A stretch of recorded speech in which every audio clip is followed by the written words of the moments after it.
These are the OBSBOT Tiny SE and the Meet SE. These both are super tiny, very powerful full HD webcams that pack also some AI powered functionalities inside. Firstly, I need to disclose that this video is sponsored by OBSBOT and they sent out these to me to be reviewed, but I guarantee you all the opinions about these webcams are based on my user experiences alone. But then, let's talk about some webcams. These webcams are based on their previous models, the Tiny 2 and Meet 2, that were both capable of 4K 30 FPS and 1080p 60 FPS capture, but OBSBOT noticed that there is little demand for 4K video capture within streamers and therefore decided to develop these SE models as well. Both of these are pretty much the same inside, featuring a stacked CMOS sensor, and both can capture 1080p video up to 100 FPS. At 720p, the Meet SE can capture up to 150 FPS and the Tiny SE up to 120 FPS. The aperture of these is f1.8, which is quite fast and ensures a good low light quality with some nice bokeh going on. Additionally, these have two native ISOs that also ensure a fairly good low light performance compared to other webcams that I've used. But the main difference between these two is quite clearly seen from the outside. The Meet SE is pretty much a small box that you can mount on top of your screen with a magnetic mount, or use the thread below it to mount it to a tripod, for example. And the Tiny SE has this pretty neat integrated gimbal that it can use to track you around a pretty wide area on both the X and Y axis. The Tiny SE of course has this same thread below it for tripod mounting. The tracking of the Tiny SE is pretty much completely silent, and I think it's a really neat feature. The Meet SE has also this magnetic cover that you can use to ensure privacy, while the Tiny SE has none. But overall, from the outside, both of these seem to be built really well and they seem like a really high quality products. I also want to mention that this Aurora Green is not the only colorway of this Meet SE, and there are also white and gray models available. Both of these come with a pretty minimal accessories, which I think is a great thing to ensure a budget friendly price, and pretty much the only thing you get is the supplied USB-C to USB-C cable and the USB-C to USB-A adapter. The cable is quite stiff since it's shielded, but I would like them to try to make it a bit more flexible in the future, since it is also quite short, and for users that have their PC a bit further away, this could cause some issues with the cable janking the camera off from the monitor. Mounting this is however quite simple, and for the Meet SE you just flip the stand open like this and set it on top of your monitor. Same thing with the Tiny SE, you just open the flap on the bottom and position it nicely. My monitor is quite thin, but this still seems to stay there quite nicely, but keep the thing that I said about the cable in mind while positioning this. But using these devices is pretty simple, and essentially these are plug and play devices. After plugging this in, your software of choice recognizes the device and you have some basic controls in your disposal. Straight after plugging in, the image quality is already pretty good for a webcam, and I was really impressed by the color quality. Usually there are some settings you must change for the webcam image to look nice, but here it's pretty much spot on right away. So this is the webcam image, full HD 60 FPS, straight after plugging it into the OBS.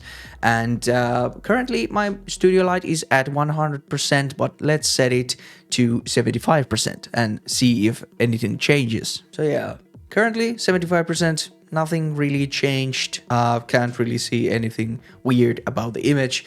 Then let's try 50%. 50% looks kinda just like the other images, maybe a tiny bit less bright, but don't see a huge difference here. Then let's try 25%. We should see some difference now. So 25%, everything looks quite sharp still. So yeah, looks like it really handles low light performance really well. Then ultimately let's try 0% of studio light. Okay, this is 0%, and of course you will see a difference. I still have my like this nano tube there lighting, but yeah, but still like 25%, 50%, 75% and 100% looked pretty similar to my eyes when filming this segment. Quite good. So overall, of course, good lighting is key here, like with every camera out there, but these do perform relatively well in low light environments also. To enable more settings like filters, gesture controls and the tracking, you have to use a dedicated app to do so. The filters found here are pretty wild, to be honest, and for me these are not something I'd use, but here I have made some minor tweaking to make me more beautiful. I think I managed to make myself look more pretty with some minor tweaking, but let me see in the comments if you really see any difference here. The more interesting part for me here are these gesture control settings. At stock settings, the Meet SE has two settings enabled: toggling auto framing on and off with a wave of a hand, and zooming in and out while doing an L sign with your fingers. These are honestly quite aggressive and it picks up the hand signals very quickly, so for someone like me that talks a lot with his hands, I needed to disable these to not make the camera view jump in and out of auto framing, but these could have some creative use cases. For filming short form content, you can also flip this Meet SE to a vertical orientation, since it has a magnet on the sides as well. On the Tiny SE there is also the dial to hone in your camera view using the gimbal if you are not using auto tracking, which I found to be very useful. I used this camera on one of my previous videos to have a small face cam view on the upper right corner that I think I'll use a lot on videos where I tinker something with my hands, like build a keyboard or something, and this dial lets me to really center the camera to my face if I don't want to use auto tracking. Then of course you have the auto tracking options, and based on the content you're filming you can tell it to follow your upper body, whole body or some certain body part. You can also tell the camera that there is a group of people it needs to follow, and it will try to keep everyone in the frame as well as it can. So there is a lot of different content you can film with this webcam. This auto tracking works really well and I didn't encounter any issues while testing it, and the gimbal operates very smoothly and silently. So yeah, it works really well. So honestly, yeah, these are some very nice webcams with a really nice feature set and image quality, and I was especially surprised by the smoothness of the gimbal and the color accuracy. Price of this Meet SE will be $69 for customers inside the United States, and for everyone else the price is a little bit more, so $79 or euros, not including taxes. The Tiny SE is a bit more costly, going for $99 for Americans, and for everyone else $109 or euros, not including taxes. But this concludes the video. Thanks for watching and see you next time. Goodbye.